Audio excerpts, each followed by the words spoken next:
Warning: our YouTube channel and its videos may contain scenes, language, and content that may not be appropriate for all audiences.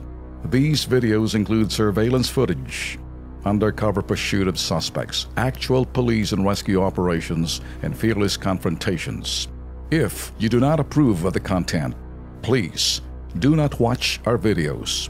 If you wish to continue, we strongly advise that you proceed with caution. Viewers' discretion is advised.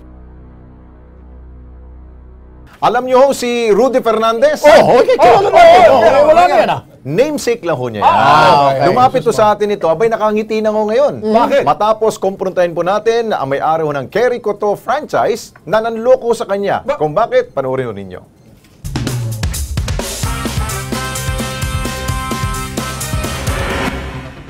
Nitong ikapito ng Hulyo, humingi ng saklolo si Rudy Fernandez sa Kilos Pronto. Gusto sana niyang mabawi ang perang ininvest niya sa Kerry Coto franchise business ni Maria Cristina Vergara.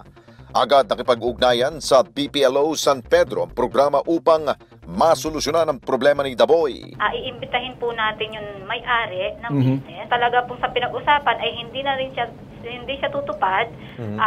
Maaari po natin i-close ang business niya. Okay. Kinabukasan kasama ang tauhan ng BPLO San Pedro, agad kaming nakipag-ugnayan sa barangay kung saan matatagpuan ang mga food cart ng Kerry Coto. At aming natuklasan ang mga patong-patong na reklamo laban sa mga may-ari ng franchise business.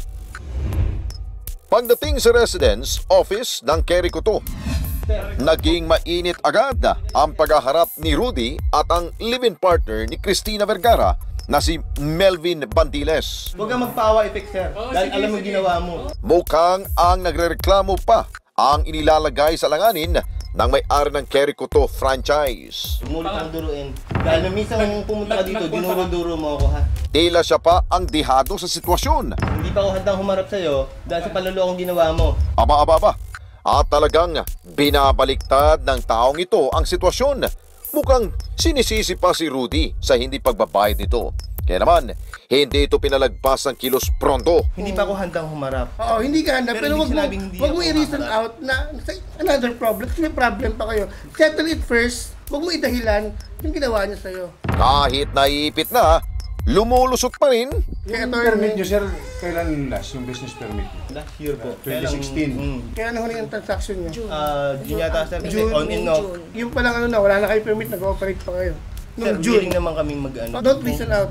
Admit mo mali kayo. Mali naman kami, sir. Mali. Sinabi Don't naman reason namin. out. Imagine mo bro, nag-ooperate kayo, wala pa kayong business permit. Mali na yon. Don't reason out. Okay? Okay. Matapos sa mainit na pagtatalo, namagitan na ang BPLO at agad nag-schedule ng isang technical conference sa pagitan ng dalawang panig. Sige, sir, bukas asahan namin kayo, sir. Aasahan namin kayo Kasi bukas. mas mahirap pag hindi po kayo sumipot.